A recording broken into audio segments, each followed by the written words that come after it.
台语文千万字，大家要跟大家做伙来捌一字。今仔日是24节气的立夏，今日要甲大家小解这一字就是夏。读做夏，这是读文音，夏就是一年第二季，热天咱讲夏季，热天办的活动咱讲夏令营。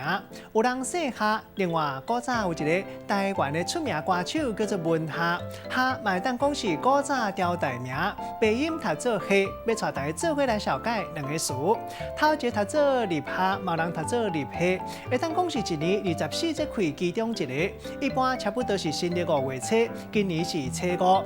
第二个词咱读做夏至，嘛是24节气其中一个，差不多是新历6月21、22这两天。这天的时间日是较长，暗时上介短，一般嘛是上介热的时间。